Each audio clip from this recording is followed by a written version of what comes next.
Well, we're back, and in this clip, we're going to explore pseudocode and commenting. But first, it's essential to define what an algorithm is. An algorithm is a step-by-step set of instructions designed to perform a specific task or solve a defined problem. Algorithms outline clear, structured, and logical procedures to reach a desired outcome, ensuring tasks are executed efficiently and predictably. In programming, algorithms forms the basis of writing clear, optimized code and often use tools like pseudocode and comments for clarity. After the invention of computers, the topic of data structures and algorithms gained particular prominence within computer science. Although this field existed even before the advent of computers, its significant and practical applications in computer science have warranted its becoming a distinct area of study. This discipline teaches you how to think systematically and solve complex problems effectively. Therefore, we've prepared a comprehensive course titled Data Structures and Algorithms, which will be available on our YouTube channel, designed to familiarize you with all the essential details and concepts. You can explore that separately in detail. Now, let's continue our Python topic here. So, let's code it. Now, we want to rewrite our previous code in a more structured way. We intend to write a program that first takes the user's name as input and then greets them. Thus, the algorithm will look like this.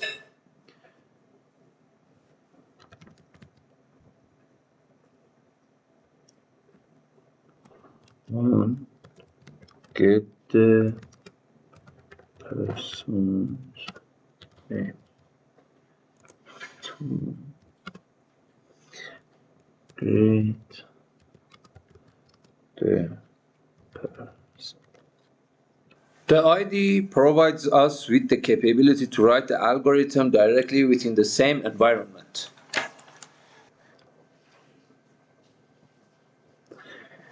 Anything written after the hash symbol is considered a comment.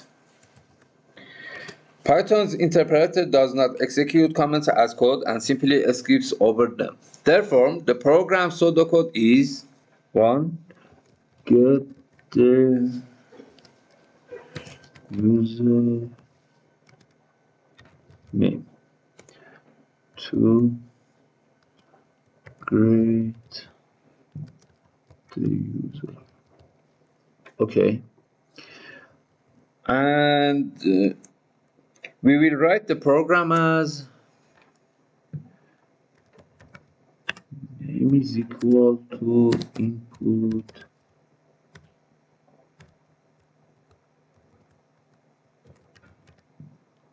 what's your name.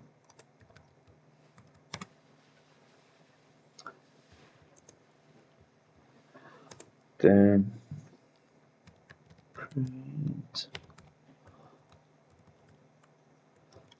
hello name.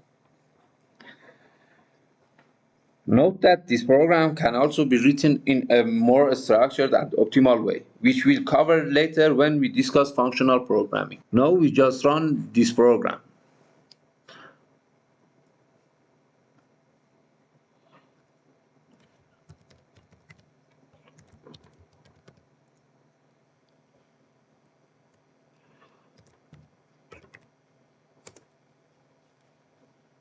In the next part, we'll explain the terminal and PowerShell. After that, the real adventure begins. Stay with us.